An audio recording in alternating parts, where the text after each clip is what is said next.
नमस्कार दोस्तों, स्वागत है आप सभी का एक बार फिर से हमारी आज की इस खास वीडियो में। दोस्तों, पितृपक्ष में पूर्वजों को याद करके दान धर्म करने की परंपरा है। हिंदू धर्म में इन दिनों का खास महत्व है। पितृपक्ष पर पितरों की मुक्ति के लिए कर्म किए जाते हैं।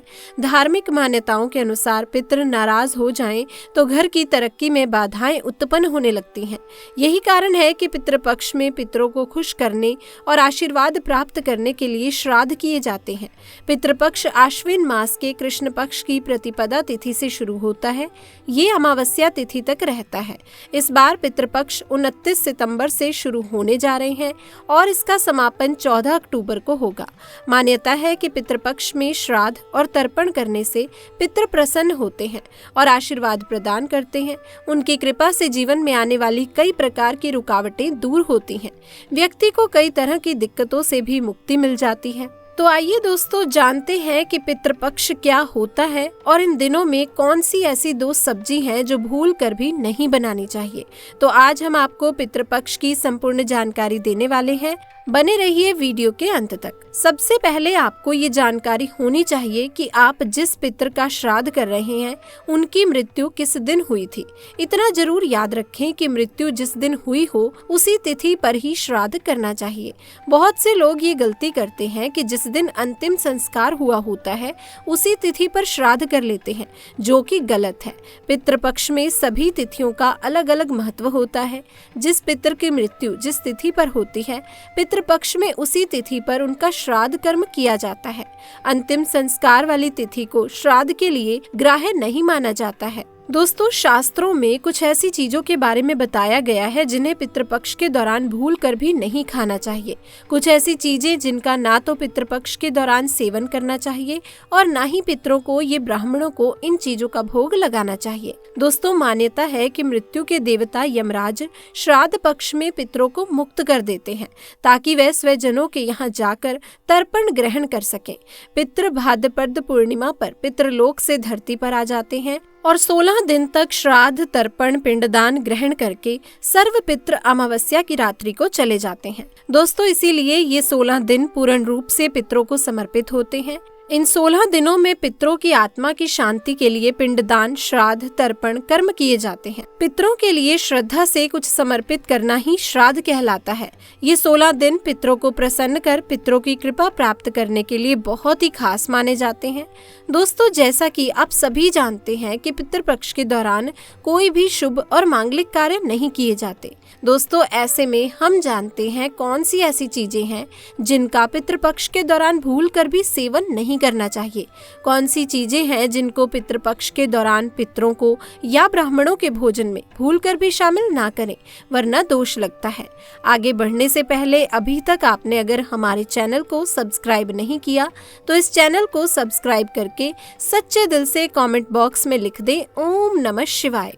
दोस्तों, बड़े बुजुर्गों द्वारा, ब्राह्मणों द्वारा आपने यही सुना होगा कि पितृपक्ष के दौरान वही भोजन बनाएं जो भोजन का पितरों को या ब्राह्मणों को भोग लगाएं।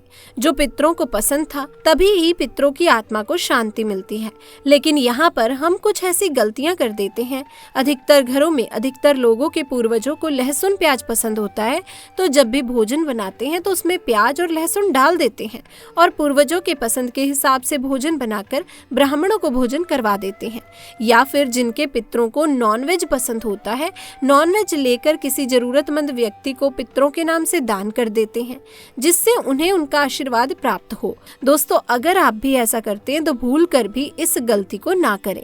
शास्त्रों के अनुसार पितृपक्ष के दौरान प्याज, लहसुन, मीट और अंडे का सेवन भूल कर भी नहीं करना चाहिए और पितरों के भोजन में भी इन चीजों का इस्तेमाल भूल कर भी नहीं करना चाहिए। शास्त्रों के अनुसार भगवान विष्णु और महालक्ष्मी जी को पितृदेव कहा गया है।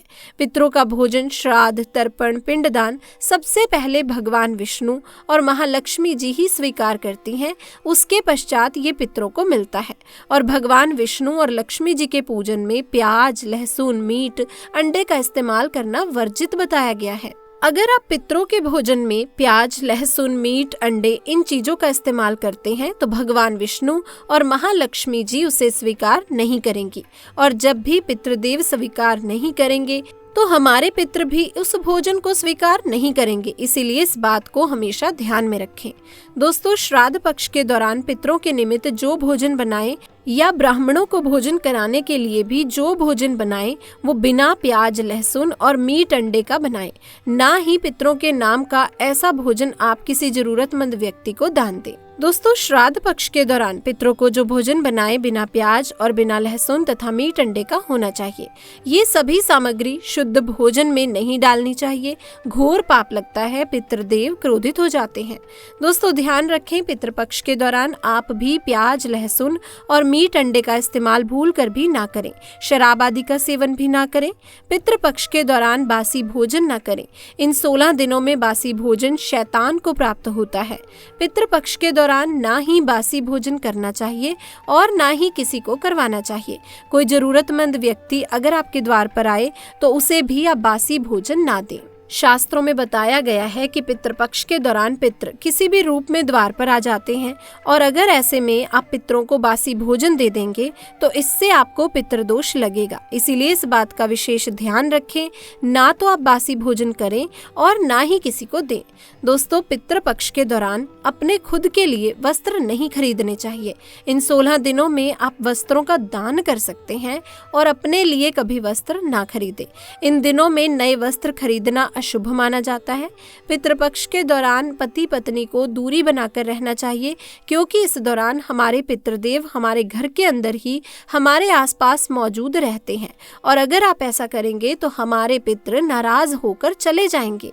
दोस्तों, पितृपक्ष के दौरान घर में रोना नहीं चाहिए, इससे भी पितृ दोष लगता है। इन 16 दिनों के अंदर खुशी खुशी पितरों का स्वागत करना चाहिए, उनका आशीर्वाद प्राप्त करना चाहिए। दोस्तों, पितृपक्ष में पितरों का भोजन बनाते समय भोजन में चावल, दाल, रोटी ना बनाएं। पितरों के लिए सदैव भोजन जैसे कि पूड़ी, कचौड़ी, पराठे इत्यादि बनाए जाते हैं। हलवा पूरी बनाए जाते हैं, खीर बनाई जाती है। पितरों को खीर बहुत पसंद आती है। खीर खाकर हमारे पितृ हमें ढेरों आशीर्वाद देते हैं। पितृपक्ष के दौरान आप स्वयं दाल, चावल, रोटी आदि खा सकते हैं, लेकिन दोस्तों पितरों को ये भोजन ना दें। लेकिन याद रहे, पितरों के लिए जो भोजन बनाएं, ब्राह्मणों को जो भोजन करवाएं, वो पक्का ही बनाया जाना चाहिए। जैसे कि खीर पूरी, मूंग दाल की कचौड़ी, दही, जलेबी, इन चीजों को आप बना सकते हैं। लेकिन याद रहे, पितृपक्ष के दौरान घर में मसूर की दाल नहीं खानी चाहिए। शास्त्रों में इसे वर्जित बताया गया है। दोस्तों, मसूर की दाल के अलावा पितृपक्ष के दौरान काले नमक, काले जीरे का सेवन भी नहीं करना चाहिए और ना ही ब्राह्मण भोजन में इन चीजों को शामिल करना चाहिए। पितृपक्ष के दौरान मूली, लौकी, खीरा और सरसों का साग ना तो खाया जाता है और ना ही खिलाया जाता है। श्राद्ध पक्ष में इन चीजों को खाना और खिलाना दोनों ही वर्जित होते हैं। श्राद्ध पक्ष के दौरान पितरों के भोजन में नींबू नहीं डाला जाता। आप स्वयं नींबू का सेवन कर सकते हैं, लेकिन पितरों के भोजन में, ब्राह्मणों के भोजन में नींबू ना डालें। दोस्तों, पितृपक्ष के दौरान कई तांत्रिक क्रियाएं भी की जाती हैं, इसीलिए इस दौरान दूध, दही या फिर सफेद खाद्य पदार्थ जैसे कि सफेद रंग की मिठाइयाँ, बर्फी इत्यादि का सेवन नहीं करना चाहिए। लेकिन हाँ, आप अपने घर में ही बनाकर खा सकते हैं। दोस्तों, पितृपक्ष के दौरान गाय के दूध का सेवन करने से बचना चाहिए, खास तौर पर वो गाय जिसने हाल ही में बच्चे को जन्म दिया हो। ऐसी गाय के दूध का सेवन भूल कर भी ना करें। पितृपक्ष के दौरान खीर अवश्य बनाई जाती है और खीर का पितरों को, ब्राह्मणों को भोग लगाया जाता है। इसीलिए आप पितृपक्ष के दौरान दूध, दही, खीर बनाकर उसका भोग लगाकर प्रसाद के रूप में उसे ग्रहण कर सकते हैं, लेकिन खाली दूध का सेवन ना करें, यानी सीधे दूध का सेवन ना करें। पितृपक्ष के दौरान कढ़ी बनाना और खाना भी वर्जित होता है, इस बात का विशेष ध्यान रखें। पितृपक्ष के दौरान कुल्थी की दाल का भी सेवन ना करें। दोस्तों, ध्यान रखें, पितृपक्ष के दौरान आप पितरों के लिए जो भी भोजन बनाएं, उस भोजन में आप तिल अवश्य डाल दें। पितृपक्ष के दौरान आप पितरों के लिए जो भी भोजन बनाएं, ब्राह्मणों को जो भोजन करवाएं या फिर किसी भी जरूरतमंद व्यक्ति को पितरों के नाम से भोजन दें, उस भोजन में थोड़े से काले तिल अवश्य ही डाल दें। शास्त्रों के अनुसार जिस भोजन में काले तिल होते हैं वो भोजन पितृ ग्रहण करते हैं, लेकिन जिस भोजन में काले तिल नहीं होते उसे भूत प्रेत ग्रहण करते हैं। इसीलिए इस बात का विशेष ध्यान रखें। दोस्तों, पितरों के भोजन में आप काले तिल डालकर ही पितरों को भोग लगाएं। काले तिल भूत पिशाच से श्राद्ध के भोजन की रक्षा करते हैं, इसीलिए इस बात का विशेष ध्यान रखें। पितृपक्ष के दौरान गलती से भी अपने पड़ोसियों का भोजन कभी भी नहीं खाना चाहिए। पितृपक्ष के दौरान उधार लिया गया पैसा अशुभ माना जाता है, इससे उल्टा कर्ज का बोझ और भी ज्यादा बढ़ जाता है। दोस्तों, पितृपक्ष में कोई भी ऐसा कार्य ना करें जिससे हमारे पितृ नाराज हो जाएं। आप थोड़े से ही प्रयासों से पितरों को प्रसन्न कर सकते हैं। तो दोस्तों, आज की वीडियो में बस इतना ही। मैं उम्मीद करती हूँ कि आपको पितृपक्ष से जुड़ी सारी जानकारी इस वीडियो में मिल गई होगी। तो आपकी क्या राय है, आप कमेंट सेक्शन में आके बता सकते हैं। इसी के साथ इस वीडियो को लाइक करें, शेयर करें और चैनल को सब्सक्राइब करें। मिलते हैं किसी अन्य वीडियो में, तब तक के लिए आप सभी का धन्यवाद।